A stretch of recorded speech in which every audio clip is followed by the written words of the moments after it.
We are taking you to Rhodesia, or as you know now, Zimbabwe, in 1961. A boy flees political violence with his family, becoming a refugee with nothing. 3 decades later, he is Zimbabwe's first billionaire and sits on the board of Netflix. Strive Masiyiwa was born in 1961 in Rhodesia, now Zimbabwe. At 8,600 stories, we document how ordinary people build extraordinary empires from nothing. Now to Strive Masiyiwa. Strive fled political violence. Refugee started with $75.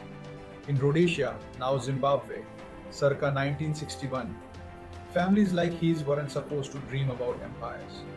They were supposed to survive, get by, accept whatever ceiling the system placed above them. But Strive Masiyiwa was already seeing things differently. Not asking, how do I fit in, but how do I build something that doesn't exist yet? The early years tested everything Strive Masiyiwa thought he knew about persistence. Resources ran out multiple times. Doors closed faster than new ones opened. The people who were supposed to help kept saying the same thing. This isn't going to work. Be realistic. Find something stable. You are not the kind of person who builds this kind of thing. He heard no so many times it stopped registering as an answer and started sounding like a challenge. This wasn't a setback, it was the landscape. Every door that opened led to another that was locked tighter. Every maybe turned into a no.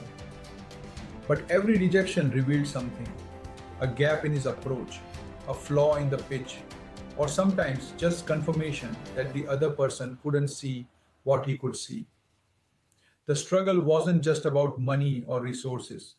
It was about convincing a world that had already made up its mind. Then Strive Masiyiwa found the gap. Not through inspiration, through observation and necessity.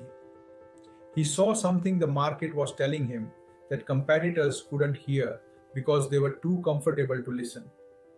They were too invested in how things had always been done to see how things could be done differently. Strive Masiyiwa wasn't burdened by that comfort. He had nothing to protect and everything to build. The pivot wasn't dramatic from the outside. It rarely is. But it was the moment when everything that came before started to compound instead of just accumulate. All the rejection had been training. All the struggle had been research. Strive Masiyiwa wasn't just building a business. He was proving a thesis that nobody else believed in yet. Econet Wireless started to work. Not overnight, not dramatically, but consistently. What started as an idea that nobody believed in became a machine that nobody could ignore. The same qualities that made the early years so difficult, the outsider perspective, the desperation turned discipline, the inability to accept no as final, now became moats that competitors couldn't cross. They could copy the product, they couldn't copy the hunger. The growth wasn't luck. It was compound interest on years of work that nobody saw or applauded. Every failure had taught something specific. As he later said, I built my business from $75 in savings. Today, Strive Masiyiwa stands at the helm of an empire worth $1.6 billion. The transformation seems almost impossible when laid out like this. From nothing to $1.6 billion.